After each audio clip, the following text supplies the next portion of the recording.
ඔව් ඔන්න මේ නවසීලන්තේ මේ ගමන් බලපත්‍ර මේ ගැන පොඩි නිවස එකක් තියෙනවා මේ නවසීලන්තේ ගමන් බලපත්‍ර ලබා ගන්න මේ යන වියදම පොඩි ගානකින් ඉහළ ගිහිල්ලා තියෙනවා.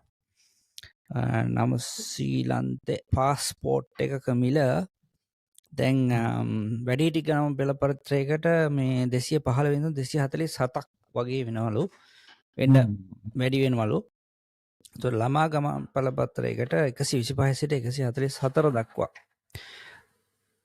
එතකොට මේ දෙවින්ද ඉඳන් තමයි මේ කියන්නේ ඉඳන් තමයි මේක මේ ක්‍රියාත්මක වෙන්න තියෙන්නේ.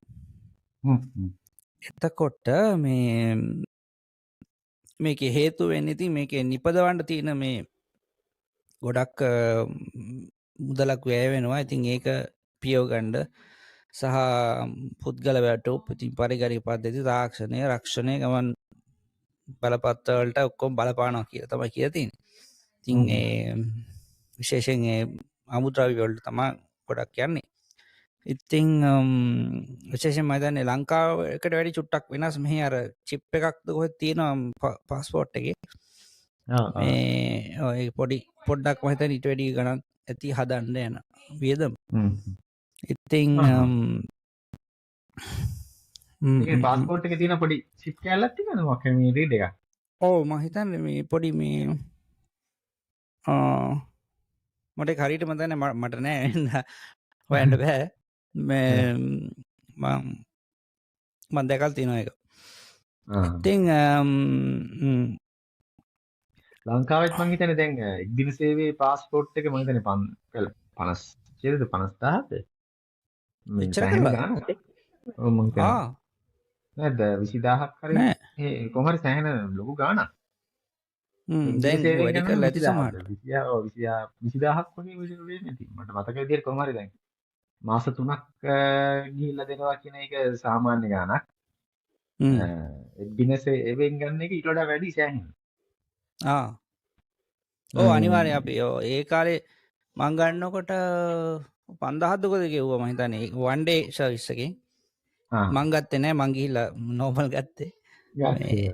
නෝ ඉතින් නිව්සීලන්ත පාස්පෝර්ට් එක ලස්සනයි නේ කළු පාටයි නේ අර. ඔව් කළු පාටයි. මම හිතන්නේ එකම පාස්පෝර්ට් එකද කළු පාටට තියෙන. ඒ පොඩි කළු all blacks black caps ඔක්කොම පොඩි කළු සෙට් එකක් තියෙනවානේ. මේත් එක තියෙනවා. ඉතින් 20000යි නේ. ඕම තමයි. urgent basis 20000 ගණන් සයිට් එකේ තියෙන්නේ. right 20000. සයි සම්රික්සයි. මේත් දැන් ඒ ගණන් තමයි ඒජන්ට් නැතුව normal 215 ඉඳන් 250යි. බ්ලැක් මාකට් එකේ 50000. පොලිවින්දලද? පොලිවින් නැතුව.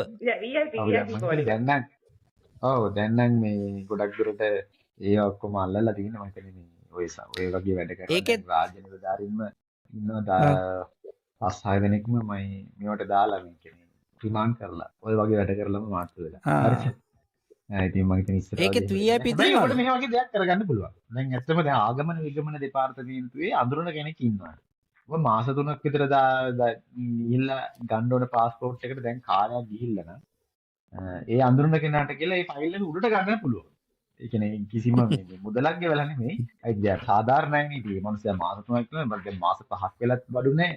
ඊට පස්සේ රෙෆරන්ස් නම්බර් එක දීලා එයාට ඕනනම් අදාළ කෙනෙක්ට කියලා මොකද වුනේ මම දුන්න ෆයිල් එක ડોකියුමන්ට්ස් ටික තාම ප්‍රොසෙස් වෙලා නැහැ මට ඇවිල්ලා නැහැ කිසි දෙයක් එහෙම කියලා ඉතින් එයාට ඒක කරගන්න පුළුවන් අරවා ඉතින් තනිකර වංචා සහගත වැඩ VIP තියෙනවද දන්න තරමේ අපි නෑ ඒක නම් දැන් ඇත්තටම මම දැන් මේ පැත්තෙන් මේ අපේ ඔෆිස් එකට යන නිසා මම දකිනවා මේ හැමදාම මේ නිශ්චිත වෙලාවක පෝලිං ගස්සලා හැබැයි ඒ ඉන්න පොලිමේ දාට මම හිතන්නේ ඒක ඉවර කරගන්නවා යනවනේ.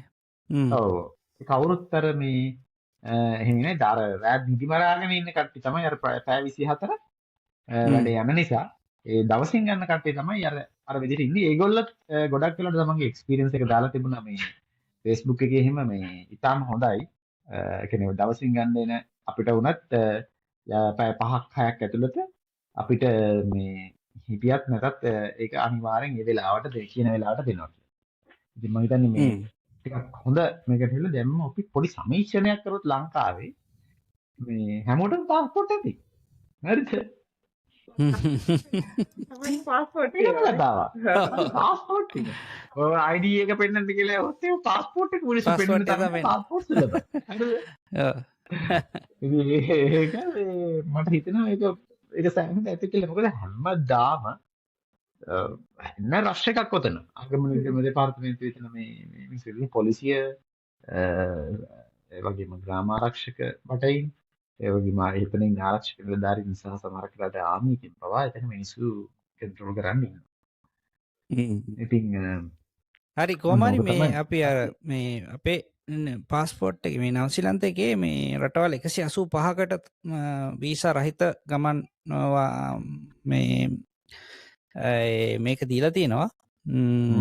එතකොට පාස්පෝර්ට් ඕනේ ඕක ලෝකේ අර මේ මොකද්ද හෙන්ලි මේ පාස්පෝර්ට් දර්ශකය. දර්ශකයට අනුව මේ පස්වෙනි තැන තමයි ඉන්නේ නවසිලන්තේ.